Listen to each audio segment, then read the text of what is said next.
तो आइए सुनते हैं प्रेमचंद की लिखी हुई और एक लघु कथा, और कथा का नाम है पालतू भालू। किसी शहर में एक बनिया रहता था। वह जमींदार का कारिंदा था। असामियों से रुपया वसूल करना उसका काम था। एक दिन वह असामियों से रुपये वसूल करके घर चला। रास्ते में एक नदी पड़ती थी, लेकिन मल्लाह अपना अपना खाना बना रहे थे। कोई उस पार ले जाने पर राजी ना हुआ।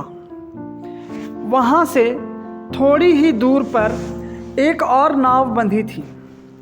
उसमें 2 मल्लाह बैठे हुए थे।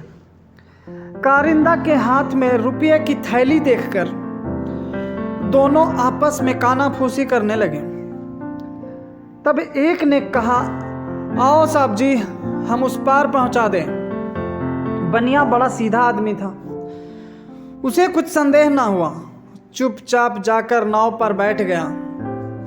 इतने में एक मदारी अपना भालू लेकर वहां आ पहुंचा और कारिंदा से पूछने लगा, साहब जी कहाँ जाओगे?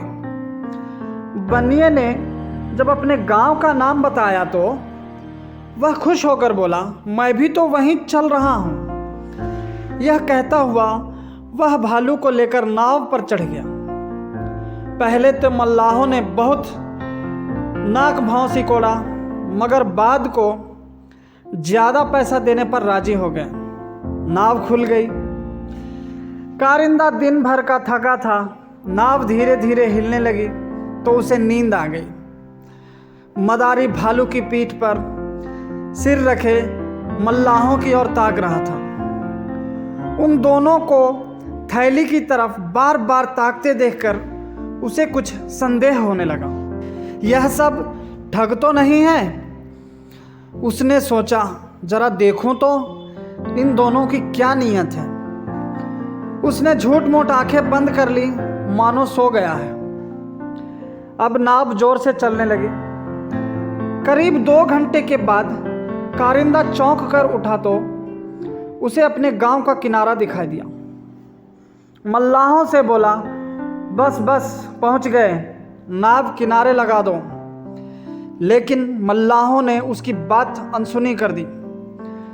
तब कारिंदा ने डांट कर कहा, तुम लोग नाव को किनारे क्यों नहीं लगाते जी?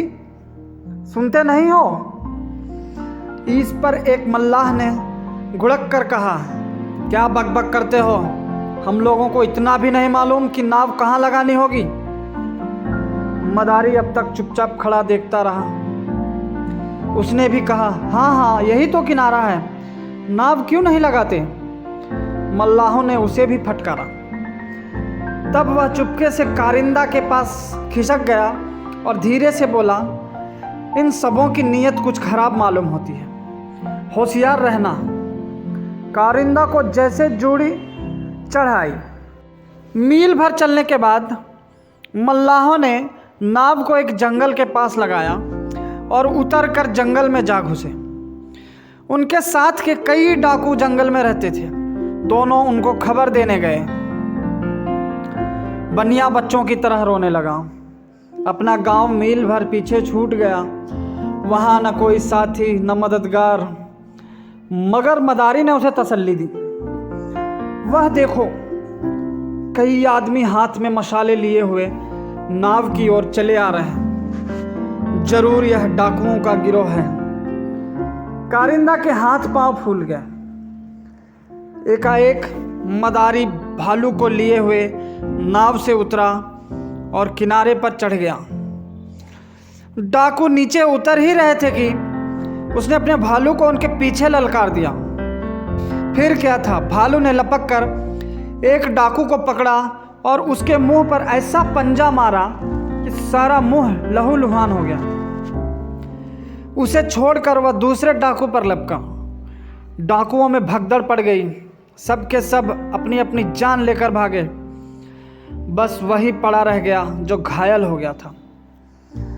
यह शोरगुल सुनकर पास ही के एक दूसरे गांव से कई आदमी जा पहुंचे। उन्होंने मदारी और कारिंदा को भालू के साथ फिर नाव पर बिठाया। नाव को ले जाकर उनके गांव के किनारे लगा दिया। उस घायल डाकू को लोग थाने ले गए।